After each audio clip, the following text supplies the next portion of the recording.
Bonsoir à tous, bienvenue dans Plus d'Actu. Il a souvent été question de logement dans cette émission, tant la crise est importante dans ce domaine. Des loyers qui grimpent de moins en moins abordables face à une population qui s'appauvrit. Le constat est partagé par de nombreux acteurs. Face à cette situation, un nouveau mouvement vient de naître, Badala comme bailleur solidaire, qui se veut être un nouvel acteur du droit au logement. Pourquoi? Pour qui? Est-ce une déclaration de guerre au syndicat des propriétaires? On en parle ce soir avec nos invités. Voilà des invités que je vais vous présenter tout de suite, en commençant par vous, Laurent Durcel. Vous êtes le fondateur donc, de Badala, ce mouvement, ce futur syndicat de bailleurs solidaires. Et puis j'ai le plaisir d'accueillir Olivier de Clipel également. Bonsoir. Bonsoir. Vous êtes le président de la régionale bruxelloise du syndicat des propriétaires et copropriétaires. Merci à vous deux d'être sur ce plateau. Première question pour vous, Laurent Durcel. Je parlais dans mon introduction de déclaration de guerre au syndicat des propriétaires. C'est ça le but? Non, la guerre ne mène pas à grand-chose. C'est plutôt un mouvement pour penser un syndicat différent. C'est-à-dire qui n'est pas centré sur les intérêts des propriétaires bailleurs, mais qui prend à la base en compte la responsabilité sociétale que tout bailleur a par rapport à la société dans laquelle il vit. Et le manque de loyers abordables à Bruxelles, vous connaissez les chiffres mieux que moi, ils sont juste catastrophiques. C'est très clair que les bailleurs ne sont pas la seule solution, très très loin de là, mais Badala, c'est la fédération, la visibilisation, la mobilisation des bailleurs qui veulent faire partie de la solution plutôt que du problème du manque criminel de logements abordables à Bruxelles. Oui, alors, réponse pour vous, Monsieur Desclipel, au syndicat des propriétaires. Est-ce que vous avez l'impression de faire partie du problème, finalement, de ces loyers qui deviennent de moins en moins abordables? Mais je tends la main à Monsieur Durcel, nous voulons aussi faire partie de la solution, car celui qui investit dans un logement qu'il met en location à Bruxelles émet un acte civique. Il n'investit pas dans les marchés financiers internationaux, il ne diversifie pas son épargne, il fait confiance à la région de Bruxelles et il va faire confiance à chaque fois qu'il offre le bien en location et chaque fois qu'il choisit un locataire. Donc c'est un acte civique que d'investir dans l'immobilier. Et là, je rejoins tout à fait M. Durcel. Oui, alors qu'est-ce qui ne fonctionne pas, selon vous, actuellement dans le syndicat des propriétaires? C'est comme quand on vend des cigarettes, on dit on fait augmenter le PIB du royaume, et donc on fait partie de la solution. Non, il faut être un peu sérieux. Ça, c'est dommage, hein, comme comparaison. Il faut être un peu sérieux. Ici, on parle des loyers qui ne sont pas abordables, et qu'est-ce qu'il faut mettre en place pour que un plus grand nombre, et ça passe bien sûr par beaucoup plus de logements sociaux, qu'un beaucoup plus grand nombre de logements soient abordables à Bruxelles. Et oui, on peut investir, voir ça comme un investissement, mais c'est d'abord plutôt qu'une optimisation de revenus financiers, un devoir citoyen de permettre à des personnes de réaliser leur droit au logement qui est reconnu dans la Constitution. Olivier de Clipel dit pour certains de nos membres, louer un bien, c'est un acte civique, ça ne vous convainc pas, ça? Pas du tout. Parce que ça dépend à quelles conditions, si vous faites de la discrimination, si vous indexez au-delà du raisonnable, si vous êtes dans l'illégalité, ce que 99% des bailleurs sont actuellement, puisque la loi a heureusement magnifiquement évolué en faveur d'un rééquilibrage du rapport de force très déséquilibré entre bailleurs et locataires. Donc ce n'est pas du tout à n'importe quelle condition. C'est crucial. C'est crucial. Votre discours fait augmenter les loyers. Vous découragez les milliers de bailleurs de poursuivre leur mission sociale, comme vous le dites. Voilà. Et donc ce discours-là fait fuir l'investissement. Ce que Bruxelles a besoin, c'est des investisseurs qui font confiance à Bruxelles. Et pour ça, il faut d'abord une législation qui soit prévisible, ce qui n'est pas du tout le cas actuellement avec la grille des loyers. Vous louez un bien, vous ne savez absolument pas à quoi vous en tenir. Ça crée une grande insécurité. Et pour l'instant, monsieur, c'est le chaos. Le chaos ici à Bruxelles. Et c'est pour ça que les loyers augmentent. Parce qu'il n'y a pas assez de biens qui sont mis en location. Monsieur Clipel, le véritable chaos, ce sont les 10 000 personnes sans chez soi qui n'arrivent pas à trouver un logement abordable et la petite classe moyenne qui n'arrive plus à se loger. Ça, c'est un vrai chaos et le chaos que subissent les pauvres investisseurs immobiliers. Je n'ai pas terminé de parler. Excusez-moi, c'est un chaos de riches. Ce n'est pas très intéressant. Ce qui est important de comprendre, c'est que le rêve du CNPC, tel que je l'entends exprimé là... C'est le syndicat national des propriétaires et copropriétaires. Et peut-être d'une autre époque, et qu'aujourd'hui, on doit penser à d'autres schémas, non plus uniquement des petits propriétaires singuliers qui investissent dans quelques logements, mais d'avoir des coopératives de logements, avoir du Community Land Trust, de mettre son logement à l'abri de tout acte spéculatif possible via Fairground. C'est un autre monde. Alors, c'est deux époques différentes. Oui, mais vous allez provoquer la hausse des loyers et on va bientôt rejoindre Paris et toutes les grandes villes européennes. Bruxelles était une ville où les loyers étaient plus faibles qu'ailleurs en Europe. Avec toutes les lois qui ont été votées ces 5 dernières années, on connaît effectivement une hausse anormale des loyers à cause de cette politique. Voilà. C'est la politique qui a fait augmenter les loyers. Oui, alors votre réponse par rapport à ça, parce que c'est vrai, c'est ce qu'on entend souvent. Avant cette terrible politique, depuis des dizaines d'années, les loyers augmentent de plus de 20% que l'inflation tous les 10 ans. Donc, même avant qu'il y ait ces terribles politiques auxquelles fait allusion M. Clipel, l'écart, donc la proportion du revenu pris par le loyer va croissante depuis je ne sais pas combien de dizaines d'années. Oui. Mais sur cette question qui était posée par M. de Clipel, qui est de dire la nouvelle ordonnance qui vient d'être votée, les nouveaux textes qui améliorent les conditions de location, ça va entraîner finalement des personnes, des propriétaires à ne plus louer leurs biens. Vous répondez quoi à ça? Je réponds que ça va certainement faire fuir ceux qui ont hésité un moment à aller à la bourse à Wall Street ou dans le logement bruxellois.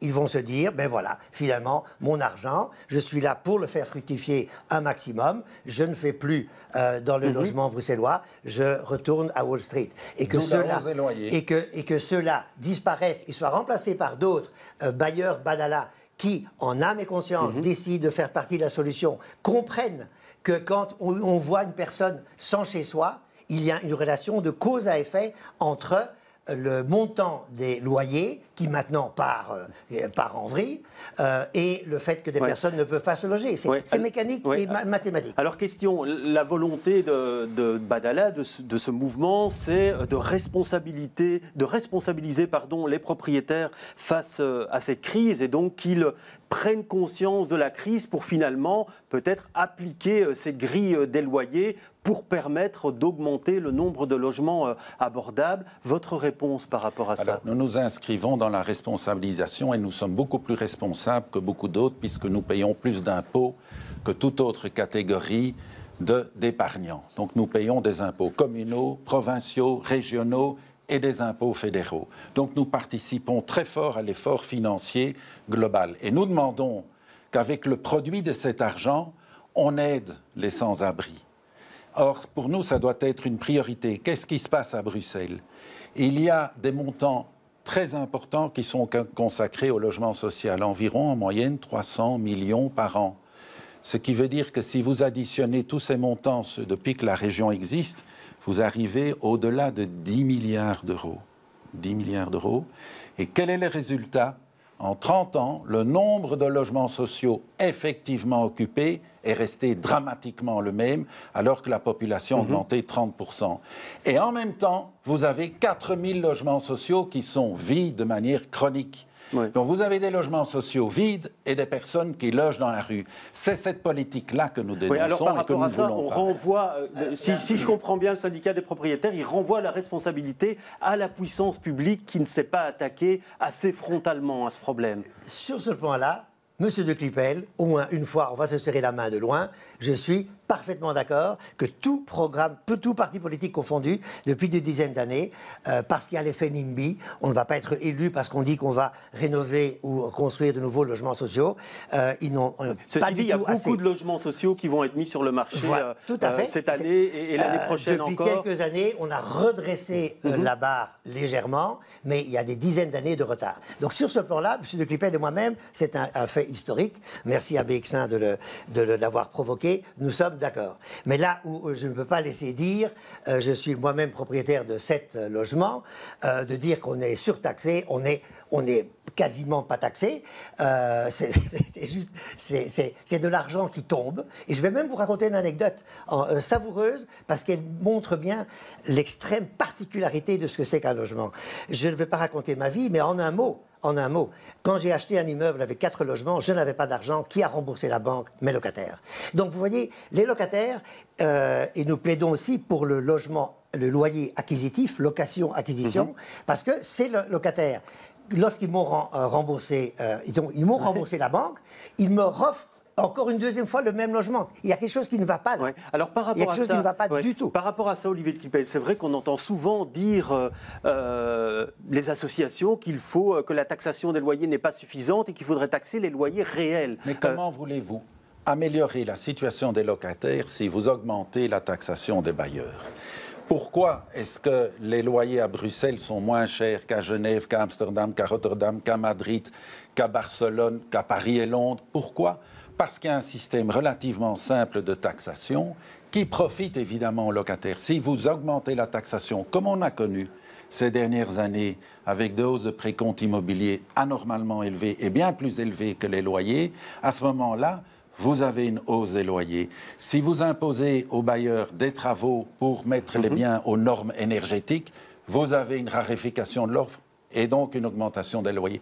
Toutes ces charges supplémentaires sur les bailleurs, faites-vous bien, ne vous faites pas d'illusions, c'est finalement le locataire qui va payer. C'est toujours comme ça. Alors par rapport à ça, est-ce que le risque qui est invoqué par Olivier de Clipel, qui est de dire que finalement ça va entraîner une raréfaction, si on taxe les loyers réels, une raréfaction des logements sur le marché? C'est tout à fait vrai que la crise climatique fait qu'il y a un problème de mise aux normes du parc immobilier bruxellois qui est extrêmement en retard. Ça va coûter énormément d'argent. C'est une responsabilité politique et c'est l'État qui doit le permettre. Mais si je reçois de l'argent de l'État pour isoler mon appartement, je ne peux pas accepter d'augmenter mes loyers. Je dois au contraire m'engager à ne pas l'augmenter pendant 20 ans, puisque sinon je gagnerais 2 fois. Ouais. Et donc ça, ce sont des arbitrages de nature strictement politique.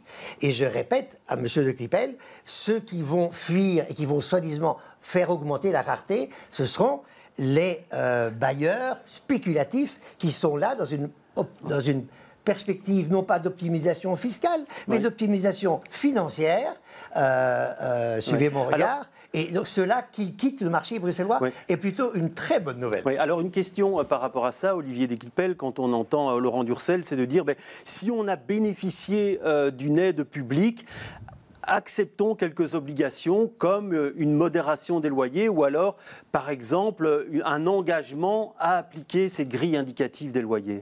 Alors, c'est déjà une piste beaucoup plus intéressante que la piste de la matraque. De dire, on vous fournit une aide et en contrepartie, vous vous inscrivez dans une modération des loyers. On a très fort soutenu les agences immobilières sociales, donc avec une grande modération des loyers, puisque les logements sociaux sont en moyenne loués à un loyer inférieur à la moitié des loyers. Donc ceux qui ont un logement social ont un très gros avantage par rapport à ceux qui n'en ont pas. C'est aussi un débat que nous devrions avoir un jour. Pourquoi y a-t-il une telle différence entre le logement moyen, le loyer moyen des logements sociaux qui est inférieur à 400 €, alors que maintenant, avec toutes les mesures qu'on a, on approche du loyer moyen de 1 000 € par mois, qui est un loyer assez élevé. Et dès lors, nous nous inscrivons dans toute démarche qui vise à être positive et à amener des bailleurs, des investisseurs. Ceux qui vont à Wall Street n'intéressent pas M. Durcel, moi non plus. Je m'intéresse à ceux qui veulent aider Bruxelles, qui veulent aider notre région et qui veulent aider ceux qui veulent se loger. Mais il faut le faire de manière consensuelle et de manière positive, pas avec la matraque. Oui, alors par rapport à ça, quand je vois par exemple vos engagements, si on est un bailleur solidaire, on doit s'engager par exemple à pratiquer un loyer raisonnable et à appliquer cette grille indicative de loyer. Pour vous, cette grille indicative des loyers, elle n'est pas obsolète, elle est conforme au marché, ce que beaucoup de professionnels de l'immobilier contredisent. Hein. Donc, Badala, c'est un état d'esprit. C'est surtout ça. C'est un mouvement qui veut renverser la table du bailleur classique qui investit et qui veut une rentabilité. On veut se dire, d'abord, on a des devoirs avant d'avoir des droits et de l'argent qui tombe sans qu'on fasse quoi que ce soit. Et donc, bien sûr, nous nous sommes félicités, c'est d'ailleurs pour ça que nous sommes ici maintenant, Badala, que grâce à la commission locative paritaire où trône monsieur de Clipel, maintenant un loyer abusif peut être dénoncé. Cela va tout à fait clairement dans la bonne direction. Rien que le fait mental de mettre le mot dans la tête de tous les Bruxellois et Bruxelloises qu'un loyer abusif, ce n'est pas une impression. Les personnes les plus fragilisées, vous savez, le mot qui revient, et je viens du secteur du sans-chez-soirisme, le mot qui vient le plus souvent, c'est pas normal. Ceci n'est pas normal. Il n'y a pas une analyse politique très forte, c'est pas normal. Et qu'il y ait des loyers abusifs, qu'on puisse enfin le dire et le chiffrer, c'est une avancée. Alors historique. justement, on va parler de ces loyers abusifs. Un mot pour la régie, je devais diffuser un premier sujet, mais comme le débat a pris une tournure assez ardente dès le début, on va passer ce premier sujet et je vais diffuser le deuxième sujet sur cette commission paritaire locative qui a vu son pouvoir s'étendre. Le dispositif prévoit la possibilité pour un locataire de saisir cette commission, dans le cas où le loyer serait supérieur de 20% au loyer de référence. Ça a été voté par une majorité progressiste alternative au Parlement bruxellois il y a quelques semaines. Regardez cet extrait de reportage. Qu'à présent, on avait juste une commission paritaire qui pouvait donner un avis, mais qui ne permettait pas de revoir à la baisse des loyers qui pouvaient être considérés comme abusifs. Et c'est bien tout l'esprit de notre ordonnance, c'est de s'assurer d'un encadrement des loyers, mais d'un encadrement des loyers au cas par cas, fin. Le projet a ses adversaires. Il juge cette grille des loyers non représentative de la réalité du terrain. Cette grille est alimentée par des données qui ont été recueillies de manière complètement aléatoire. Ça s'est fait sur base d'enquêtes qui ont été faites en rue, par téléphone, dans les lavoirs automatiques, etc., où on interrogeait les gens. Autre reproche, celui d'une procédure de recours lourde devant des tribunaux déjà surchargés et la crainte d'un impact négatif sur le secteur. Voilà, donc et toute une série d'associations, MBuild, BESI et le SNPC, donc le syndicat national des propriétaires, ont décidé de saisir la Cour constitutionnelle pour obtenir l'annulation de ce dispositif. Ça ne vous convient toujours pas, finalement, c'est l'idée du bailleur solidaire, là, qui finalement applique une grille de référence pour lutter contre ces loyers abusifs. Alors nous voudrions que la loi soit respectée. La loi dit que le loyer de référence est le loyer médian. Ça veut dire que 50% des loyers sont inférieurs à ce loyer, 50% sont supérieurs. Ce n'est pas le cas. Vous pouvez faire le test vous-même. Ce n'est pas le cas actuellement. Il n'y a quasiment pas de loyer inférieur au loyer de référence. Donc c'est un loyer minimum, je dirais, et on ne sait pas travailler avec cela. Donc on ne sait pas travailler avec une grille des loyers qui est truquée. Ouais, donc ça veut dire que ce que vous nous dites aujourd'hui, que c'est si un bailleur applique cette grille de référence, il ne peut pas entretenir correctement son bien et en tirer des revenus. La loi dit que c'est le loyer médian. Ça doit être le loyer médian. Ça veut dire que 50% des loyers sont inférieurs à ce loyer de référence. Ce n'est pas le cas. Et vous savez bien qu'un fait, c'est un fait, et ça doit être quelque chose de relativement objectif. Et je vais vous dire plus, nous enregistrons depuis le 1er janvier les baux, avec la nouvelle formule où on doit insérer notamment la superficie habitable, etc. Et à ma connaissance, on doit avoir à peu près aujourd'hui près de 8000 baux enregistrés. Cette banque de données n'est pas utilisée. On va utiliser une banque de données qui ne sont pas des baux, qui sont en fait des enquêtes qui ont été faites il y a à peu près 8 ans. La plupart. Il y en a eu plusieurs. Et puis on va indexer, puis on va mélanger. Oui, c'est contesté, ça, par les chercheurs de l'ULB qui ont participé à l'élaboration de cette grille référence. Ils disent que non, effectivement, elle a été actualisée, mais pour vous, ça ne vous convient pas. Faites le test, faites le test. Je fais le test tout le temps chez moi. chaque fois que j'ai un bailleur, on fait le test et on regarde que personne ne loue en dessous de ce loyer de référence. Et dès lors, on a un loyer qui est un loyer fictif. Oui. Alors pour vous, Laurent Durcel, cette grille, elle devrait même devenir contraignante, obligatoire, si je vous entends bien. Il y a deux débats. Il ne faut pas confondre la technicité du calcul de la grille qui peut toujours, dès qu'elle est sortie, on a dit elle devrait être raffinée pour prendre en compte un plus grand nombre de critères et on est tous d'accord avec ça. Il ne faut pas être caricatural. Mais sur le principe de l'existence d'une grille qui mette un plafond, c'est ça l'essentiel et c'est ça, c'est historique et ça, il ne faut pas mélanger le principe et le calcul technique. Juste une question, alors, très claire. Pour vous, Laurent Durcel, est-ce que cette grille, elle est obsolète ou pas aujourd'hui? Puisque c'est le cœur du débat. Elle n'est pas obsolète tant qu'on n'a pas démontré qu'elle l'était et que les responsables politiques décident, c'est-à-dire les représentants de la population bruxelloise décident qu'il faut en mettre une autre. Mais tant qu'elle est là, il faut s'en saisir, c'est une opportunité historique et ça remet beaucoup de pendules à l'heure. C'est ça son grand... Le mérite, vous savez, je vais faire une analogie, excusez-moi, je viens du milieu du sans-chez-soirisme, il y a une chose historique qui s'est passée, on a parlé à un moment de la fin du sans-chez-soirisme, et tout d'un coup, ça change toute la perspective. Et ici, mutandis, c'est la même chose. Tout d'un coup, les loyers doivent être encadrés, on est sur une autre planète. Et il faut que tout le monde s'adapte, et... Chez Badala, c'est des personnes qui disent non seulement il faut que ça s'adapte, mais c'est une bonne nouvelle pour la société, c'est notre responsabilité pour le bien vivre ensemble et pour tout le monde, c'est la solution. Oui. Et un argument, Olivier de Clipel, qui est développé par plusieurs associations, c'est de dire c'est appliqué dans d'autres villes et ça donne des résultats. Pas convaincants pour vous? Alors, on peut regarder l'ensemble des villes et sur une période plus longue. C'est vrai qu'à Paris, ça a marché pendant 2-3 ans, mais c'est déjà fini, parce que Paris a perdu des habitants à la suite du Covid. Paris a perdu 50 000 habitants, donc quand vous avez une perte d'habitants, automatiquement, il y a plus de logements qui se libèrent, ce qui veut dire que l'offre est plus importante que la demande, et alors vous avez un tassement, voire un équilibrage des loyers. Mais dans toutes les expériences où on a encadré les loyers, et il y en a beaucoup même aux États-Unis, il y en a beaucoup en Europe, la conséquence, c'est que vous protégez en fait le locataire qui a un logement, mais le jeune qui vient habiter à Bruxelles, lui, il doit payer beaucoup plus cher. Ou bien il ne trouve pas de logement, comme c'est le cas aux Pays-Bas actuellement. Donc j'ai un client qui a dû acheter le logement pour son enfant. Attention, un studio, 395 000 €.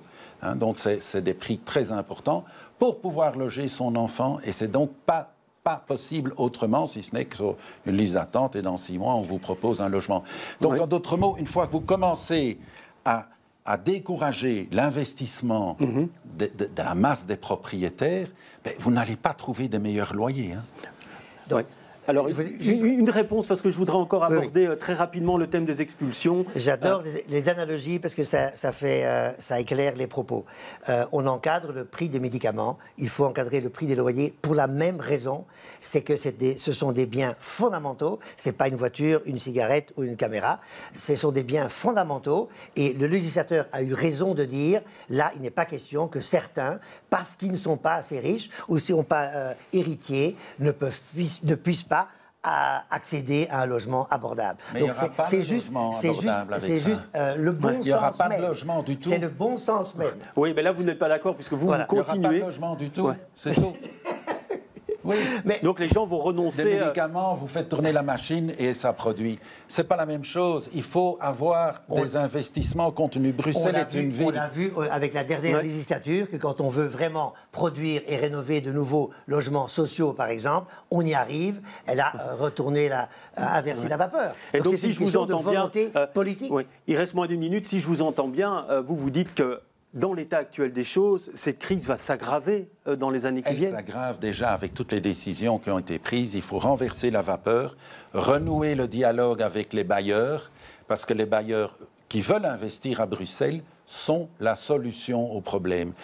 Acheter du logement social, comme la dernière législature a fait beaucoup, ça a endetté considérablement la dette de la région, et ça l'amène au bord de la faillite, enfin peut-être pas la faillite, mais en tous les cas dans des difficultés financières importantes. Donc il va falloir dégraisser ailleurs pour payer les achats en logements sociaux. Ouais. Donc, même question pour vous. Là, M. de Clipel nous prévoit finalement une aggravation de la crise. Est-ce que c'est votre avis aussi, et peut-être pour des raisons différentes? Voilà, donc je crois que ce que vient de dire M. Clipel cible bien notre différence. C'est qu'il continue, si j'ai bien compris ce qu'il vient de dire, de penser que les bailleurs privés sont la solution. Nous ne pensons pas qu'ils sont la solution. Ils doivent faire partie d'une solution plus globale où la part du public est beaucoup plus conséquente. On est un petit segment dans une immense aventure du logement avec plein d'acteurs, des projets innovants, des solutions juridiques innovantes. C'est là que se trouve la solution. Mais le vieux bailleur typique de papa, il doit gentiment passer la main. Oui, voilà, on n'aura pas l'occasion de vous mettre d'accord sur le sujet. En tout cas, ce qui est sûr, c'est qu'on aura l'occasion d'en reparler de cette crise du logement. Merci en tout cas d'avoir confronté vos points de vue sur ce plateau.